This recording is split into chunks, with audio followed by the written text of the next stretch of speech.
अपना टॉपिक चल रहा था ब्लड का, रक्त कणिका, जिसमें मैंने आपको बताया था रक्त कणिका 3 प्रकार के आरबीसी,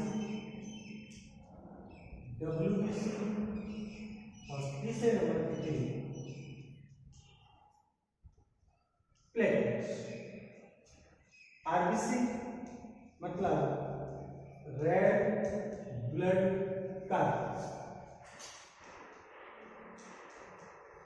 डब्ल्यूबीसी मतलब व्हाइट ब्लड सेल्स।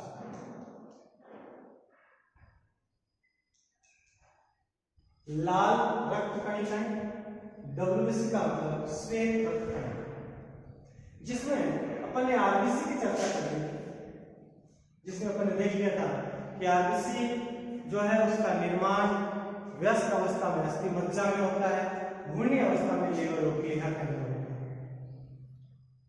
आरबीसी का जो निर्माण है वो अस्थि मज्जा में व्यस्त अवस्था में, और अगर अपन बात करें घूर्णावस्था की बात करें तो लीवर और प्लीहा के अंदर।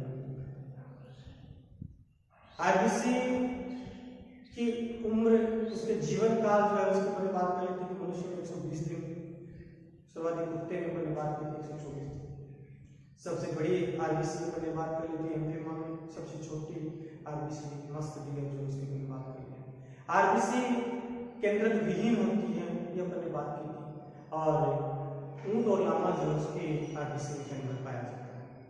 आरबीसी की आकृति बाइकॉन्केव आकृति होती है उसकी, ठीक है। इसके हमने जो है वो चर्चा कर लेते हैं।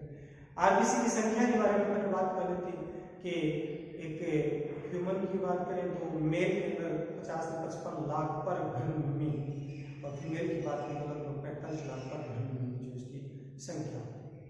आरबीसी की कमी होने से एनीमिया, अधिकता होने से पॉलीसाइथेमिया, इसकी भी मैंने चर्चा कर ली।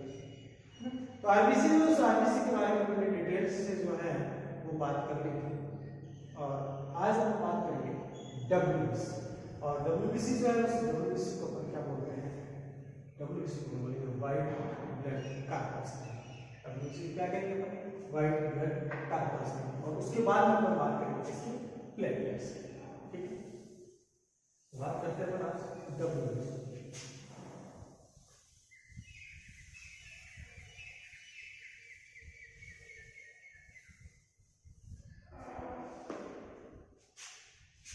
डब्ल्यूबीसी व्हाइट ब्लड सेल्स, या अपन कहें श्वेत रक्त कणिका।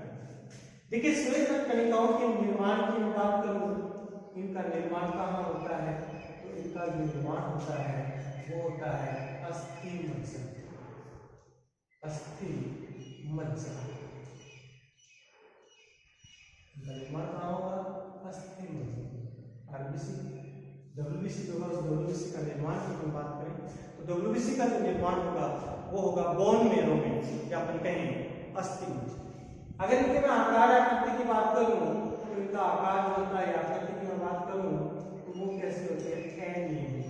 जिस प्रकार से मैंने आरबीसी की बात की थी कि आरबीसी की आकृति बाइकॉन्केव होती है, इसकी आकृति जो होती है वो क्या होती है, एनियमिक। इसके अलावा ये इसमें केंद्रक युक्त होती है। डब्ल्यूबीसी जो होती है वो डब्ल्यूबीसी कैसे होती है, केंद्रक युक्त होती है। केंद्रक युक्त होने का मतलब हुआ कि डब्ल्यूबीसी में केंद्रक पाया जाता है। अपने आरबीसी की बात की थी, वहां कहा था कि आरबीसी में केंद्रक नहीं पाया जाता है, ऊंट और लामा अपवाद थे। लेकिन डब्ल्यूबीसी के बारे में कहें तो डब्ल्यूबीसी जो है उसके अंदर केंद्रक पाया जाता है। माइटोकॉन्ड्रिया वगैरह जो होते हैं वो भी इसके अंदर मौजूद होते हैं, और ये अमीबीय गति करती है। अगर गति की मैं बात करूं तो इसमें गति पाई जाती है, किस प्रकार की गति करती है, अमीबीय गति जो है वो अमीबीय गति करती है, अमीबीय गति। और इसके अलावा अगर हम बात करें तो ये डब्ल्यूबीसी जो होता है वो डब्ल्यूबीसी आरबीसी की अपेक्षा बड़ी होती है। आरबीसी की अपेक्षा अपेक्षा बड़ी। डब्ल्यूबीसी जो होती है वो डब्ल्यूबीसी आरबीसी की अपेक्षा कैसी होती है, बड़ी होती है। आकृति जो होती है वो अनियमित होती है या मतलब परिवर्तनशील हो सकता है, अनियमित या परिवर्तनशील, अनियमित होती है या परिवर्तनशील जो है वो आकृति होती है। ठीक है। और एक स्वस्थ मनुष्य की हम बात करें तो स्वस्थ मनुष्य में की संख्या की बात करूं, स्वस्थ मनुष्य में की जो संख्या होती है वो होती है 6000 से 10,000 घन पर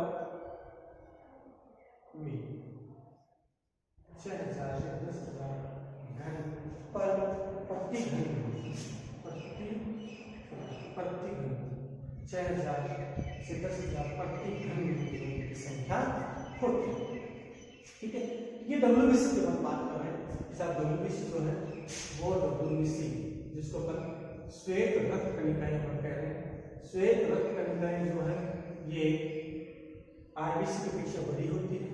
एक स्वस्थ मनुष्य में इनकी संख्या 6000 से 10,000 प्रति घन मीटर होती है। इनका डब्ल्यूबीसी का निर्माण जो है वो कहाँ होगा, अस्थि मज्जा में होता है, जिसको अपन बोन मिनरल कहते हैं। आकृति जो होती है वो परिवर्तनशील होती है। डब्ल्यूबीसी की आकृति कैसी होगी, परिवर्तनशील होती है, फिक्स नहीं होती। केंद्रक युक्त होती है। केंद्रक युक्त का मतलब होगा कि डब्ल्यूबीसी जो उसमें केंद्र पाया जाता है। गति जो है वो एमवीए प्रकार की गति जो ये करती है।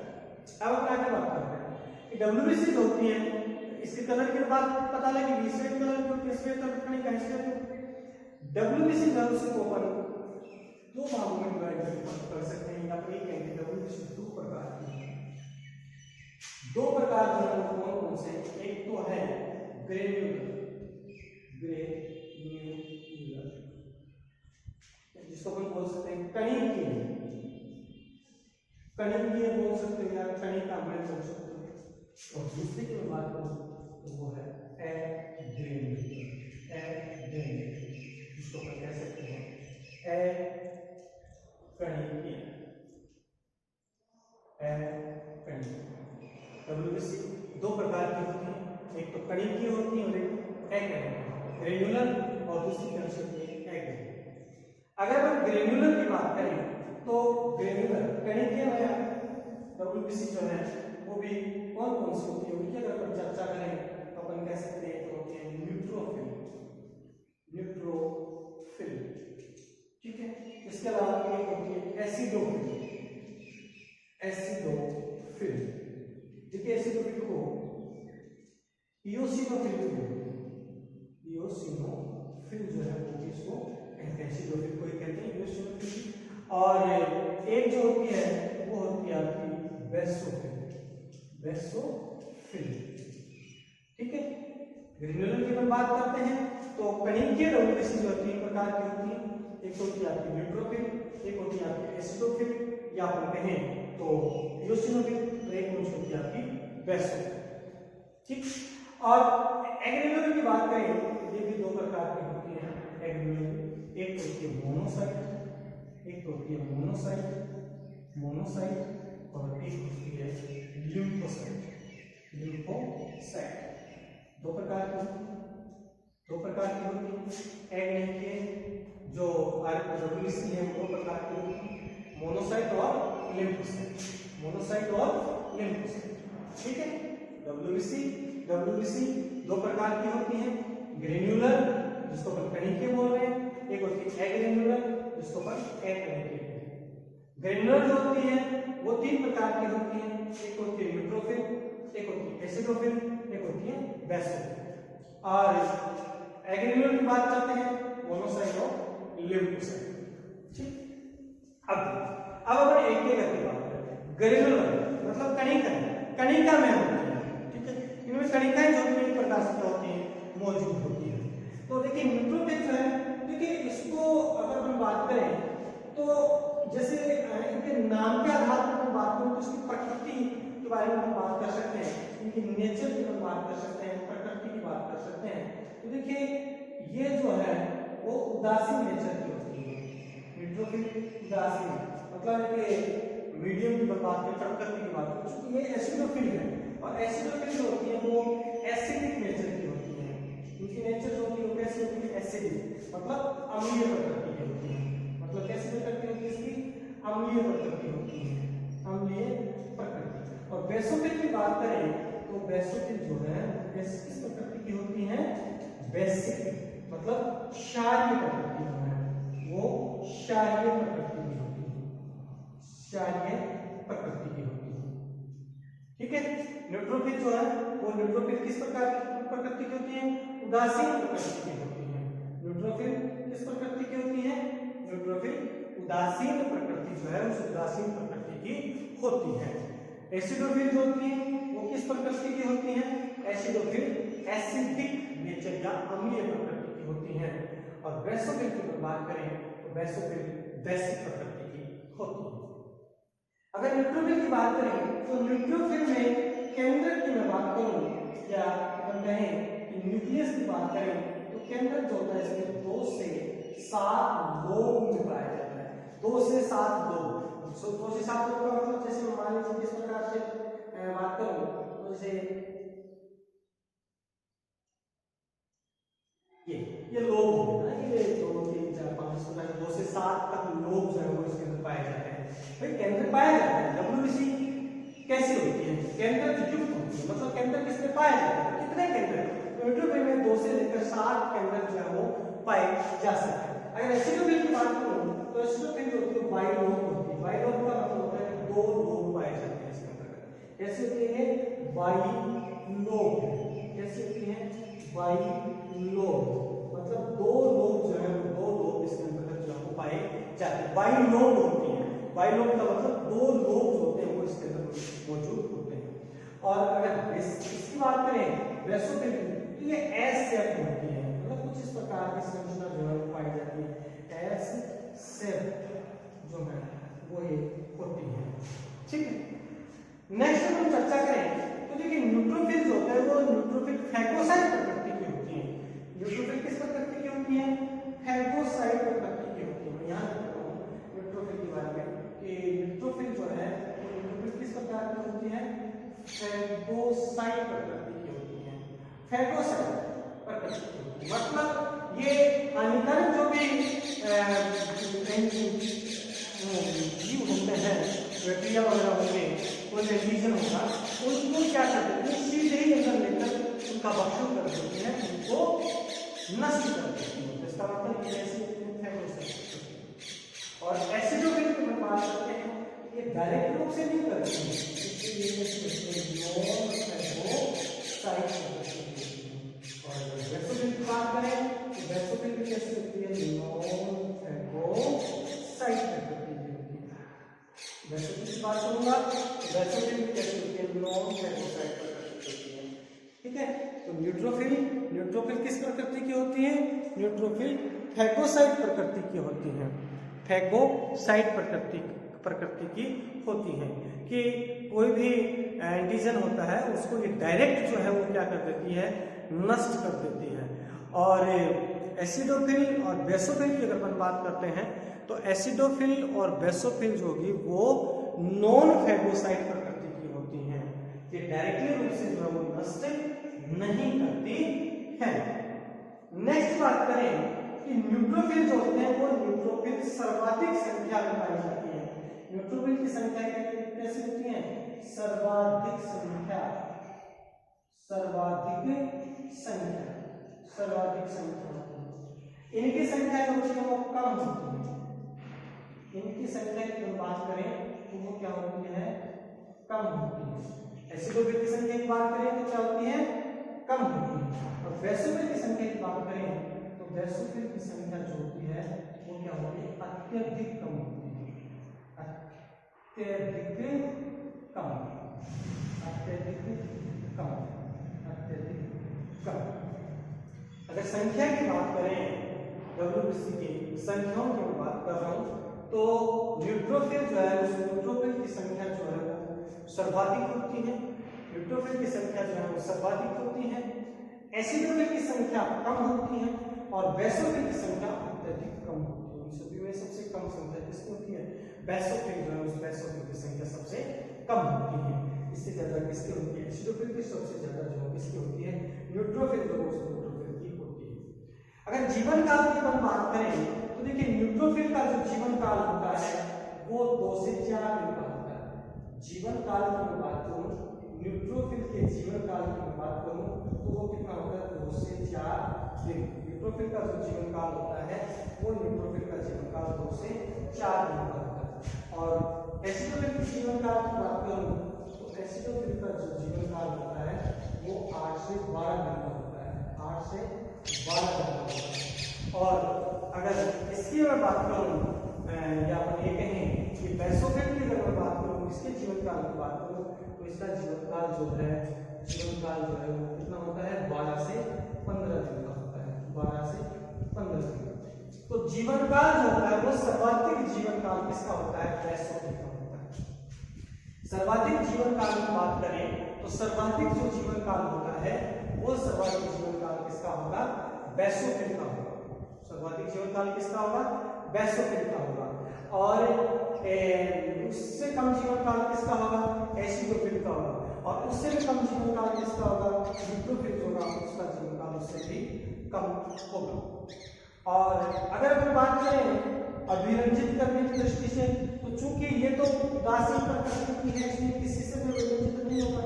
और ये जो अम्लीय प्रकृति की है ये अम्लीय अभिरंजित इयोसिन द्वारा अभिरंजित होगा। इसके द्वारा इयोसिन द्वारा अभिरंजित होगा। और बेसोफिल की बात करें तो बेसोफिल बेसिक अभिरंजित मिथाइल ब्लू जो होगा उस मिथाइल ब्लू के द्वारा इसको क्या किया जा सकता है? अभिरंजित किया जा सकता है। तो ये जो चर्चा की है अपने ये किसकी की है? अपने ग्रेन्युलर जो उस ग्रेन्युलर की चर्चा हमने की है। डब्ल्यूबीसी कौन सी डब्ल्यूबीसी? ग्रेन्युलर डब्ल्यूबीसी जो है उसके बारे में यहाँ पर की है। ठीक है, इसके बाद हम बात करेंगे। देखिए मैं अभी इसको एक बार आपको करके और दोबारा से जो है इसको एक स्थान में सर्च करने की कोशिश करता हूँ।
ये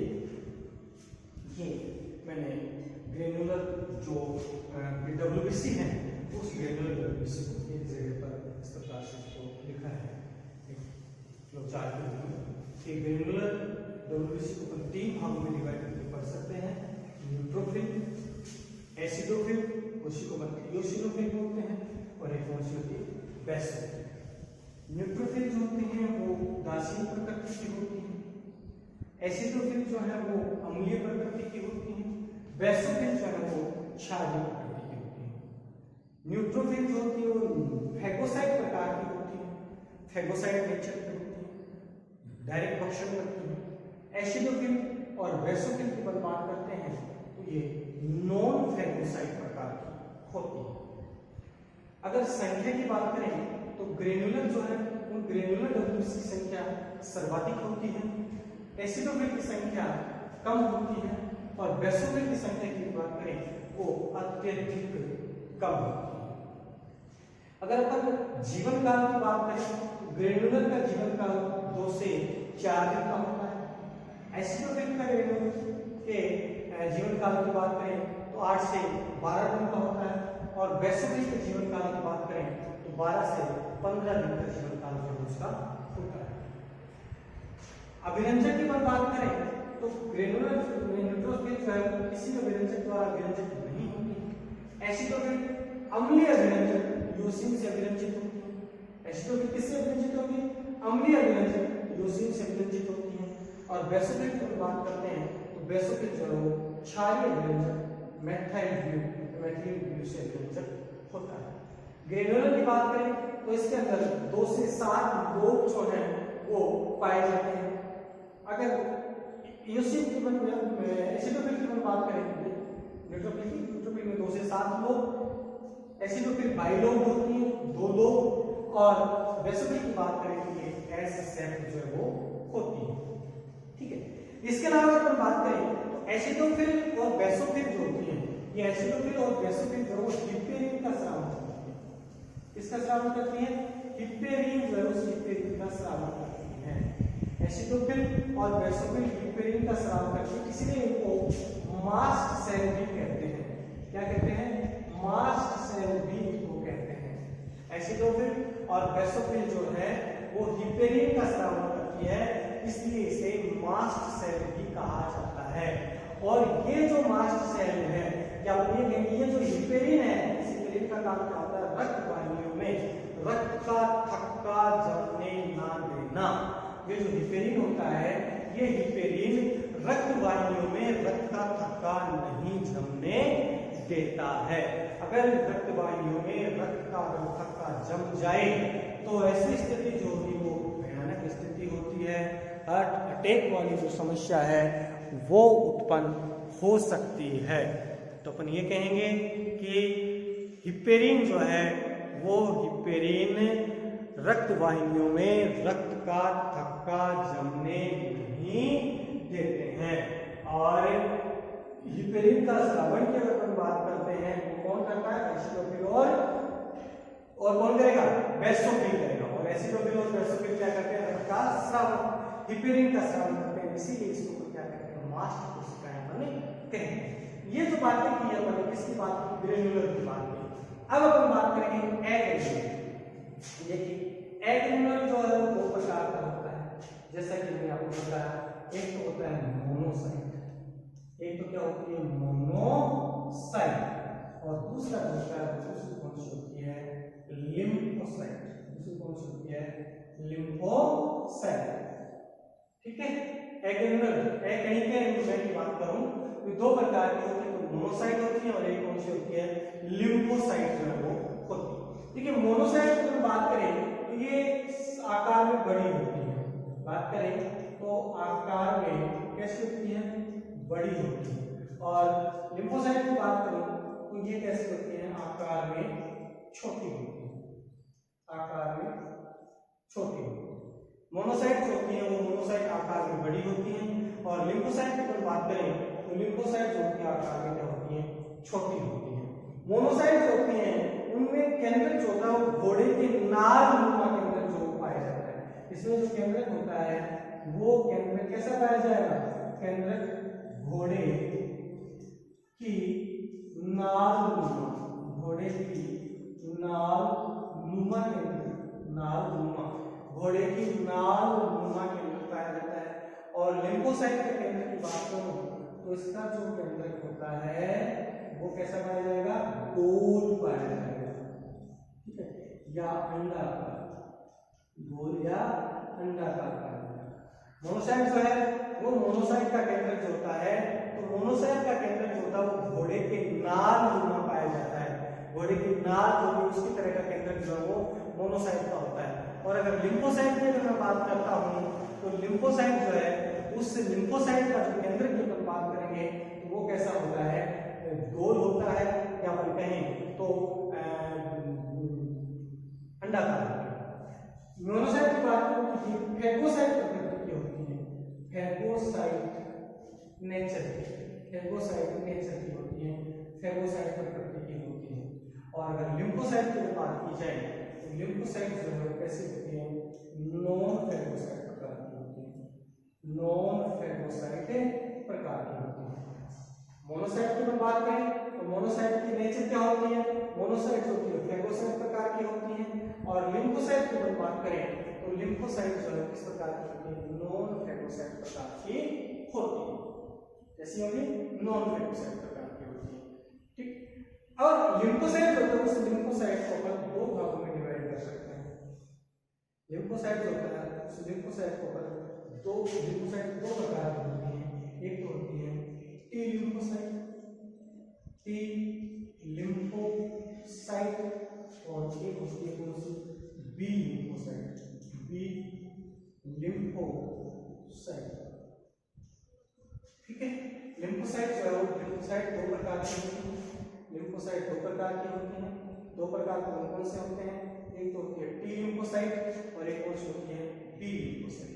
टी लिम्फोसाइट भी कई प्रकार की होती है, जैसे हम बात करें तो T killer, T helper, T suppressor,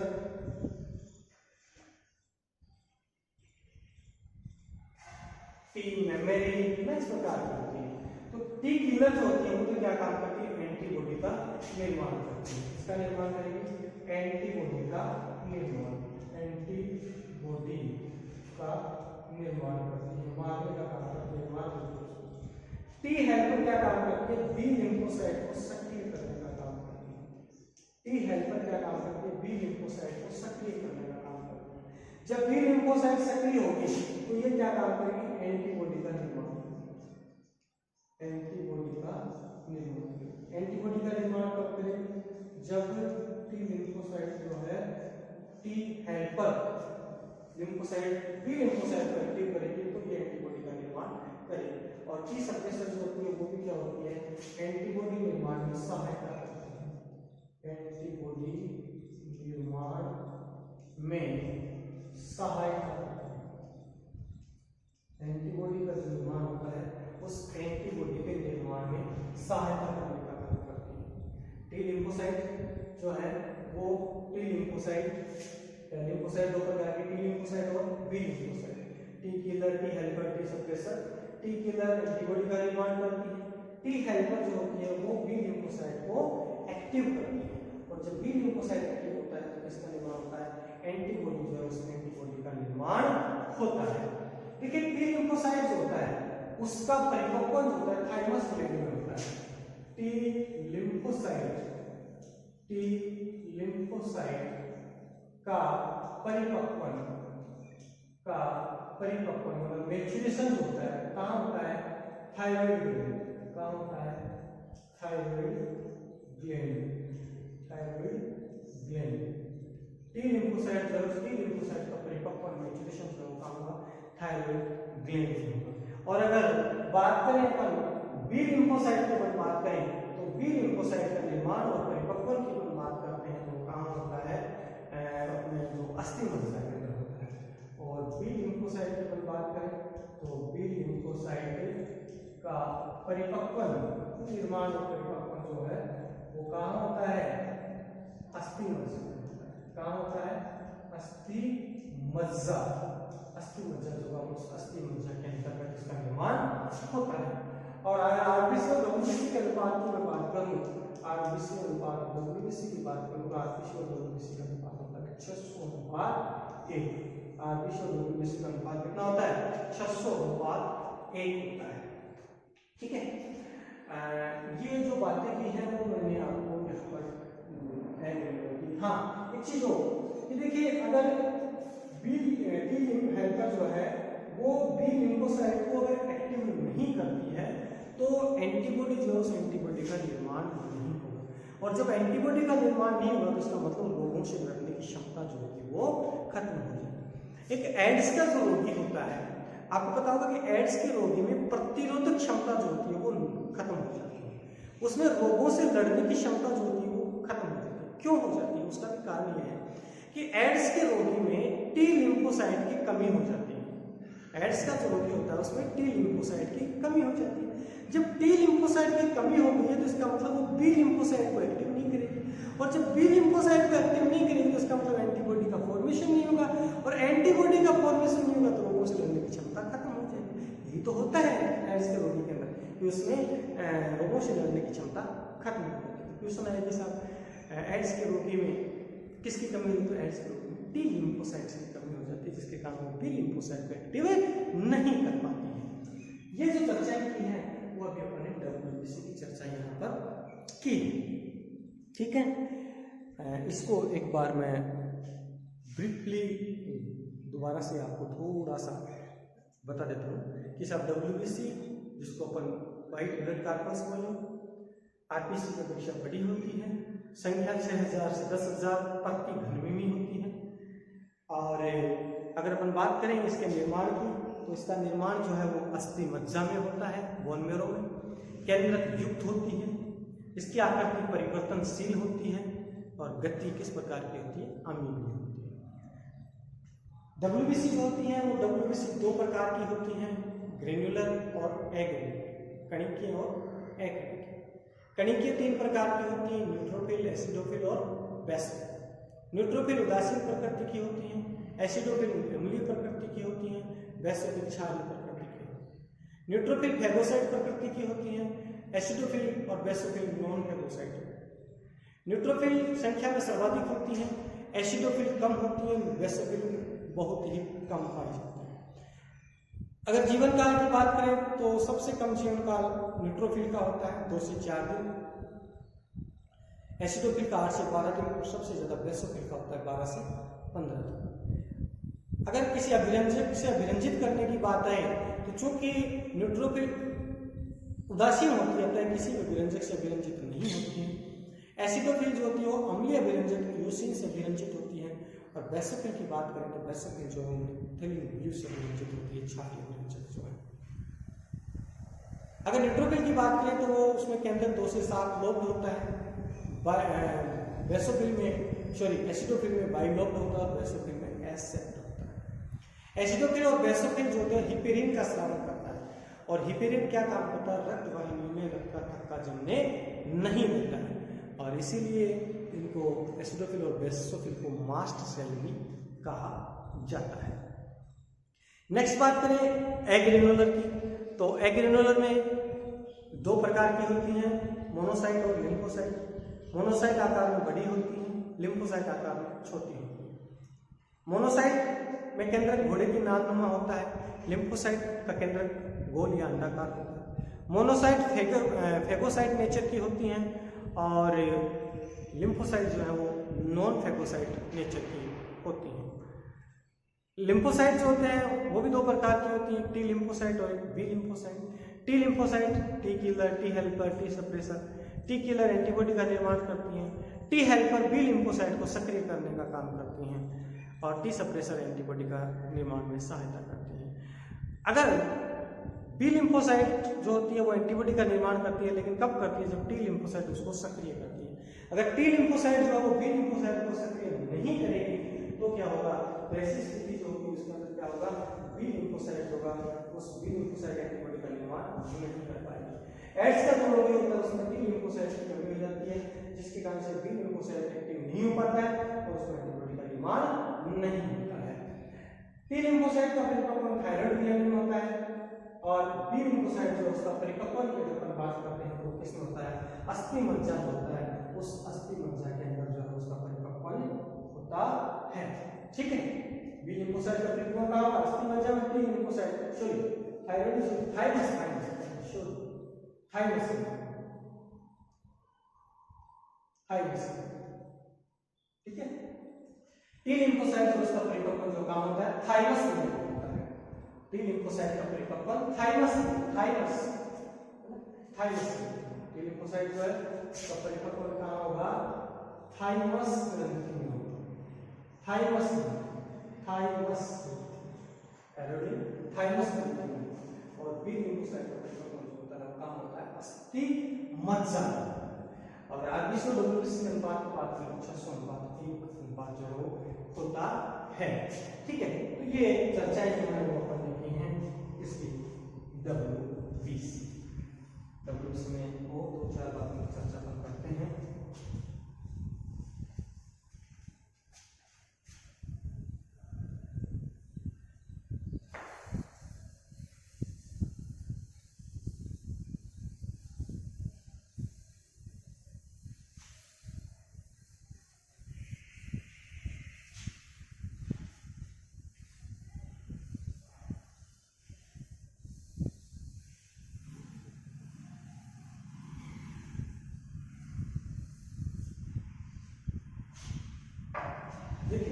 WBC की संख्या अगर मान लीजिए किसी में कम हो जाती है, डब्ल्यूबीसी की संख्या कम, डब्ल्यूबीसी की संख्या कम होना कहलाता है थ्रोम्बोपिनिया।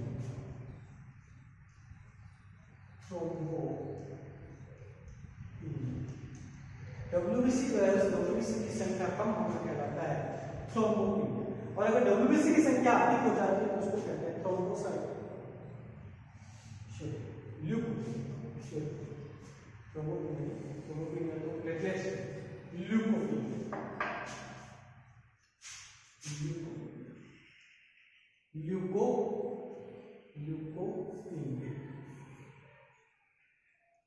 ल्यूकोपिनिया, ठीक है। और डब्ल्यूबीसी की संख्या अधिक हो जाती है, डब्ल्यूबीसी की संख्या अधिक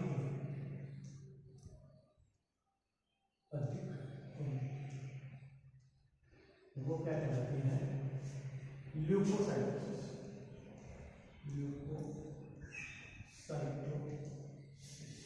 और अगर डब्ल्यूबीसी की संख्या बहुत अधिक हो जाती है, डब्ल्यूबीसी की संख्या बहुत अधिक होना, बहुत अधिक होना, तो वो होता है ल्यूकेमिया। और ल्यूकेमिया तो ब्लड कैंसर, ठीक है। डब्ल्यूबीसी की संख्या का कम होना क्या कहलाएगा, ल्यूकोपिनिया। डब्ल्यूबीसी की संख्या का अधिक होना ल्यूकोसाइटोसिस। और डब्ल्यूबीसी की संख्या का बहुत अधिक होना है तो क्या कहलाएगा, ल्यूकेमिया या ब्लड कैंसर उसको कह सकते हैं। तो ये आपने आरबीसी और डब्ल्यूबीसी की बातें हुई। अब अपन बात करते हैं नेक्स्ट प्लेटलेट।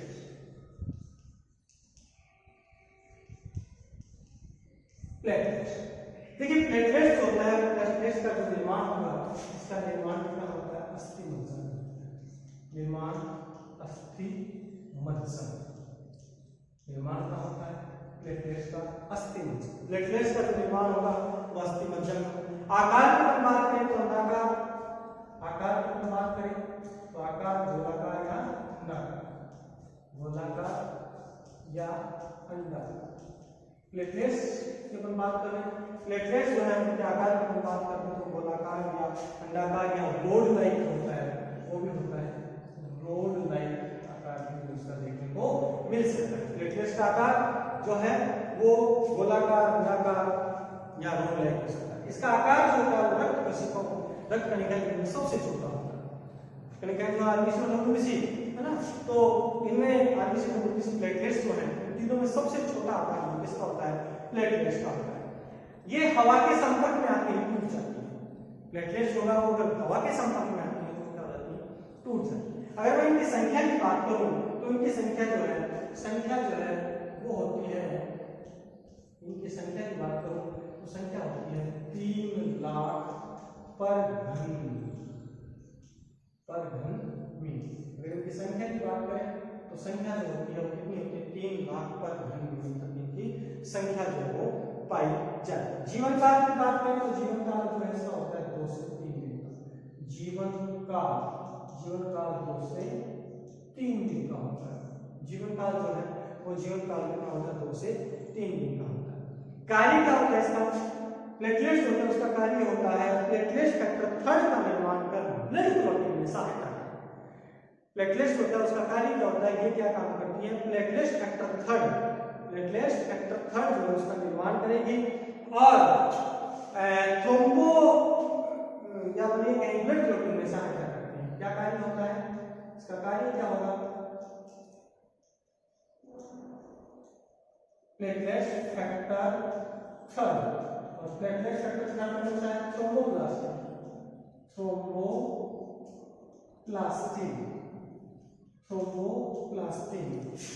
का निर्माण कर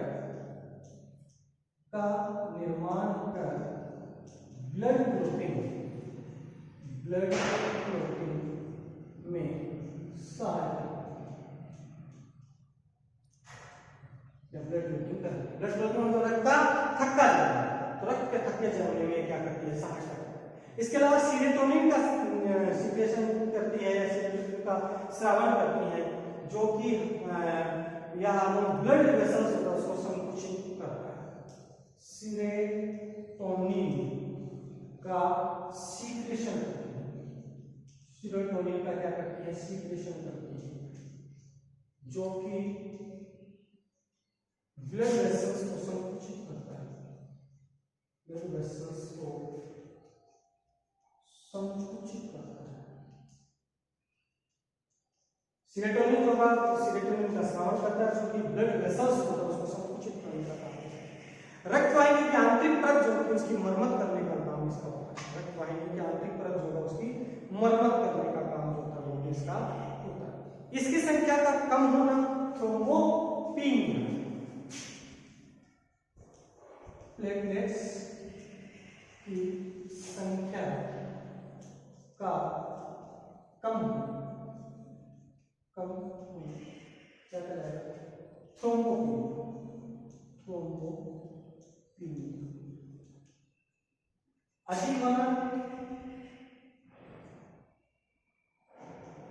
अधिक होना थ्रोम्बोसाइटोसिस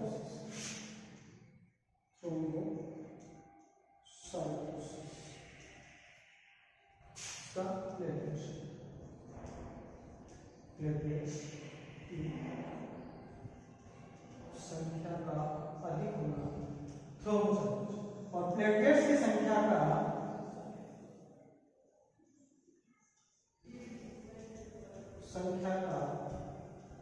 बहुत अधिक होना,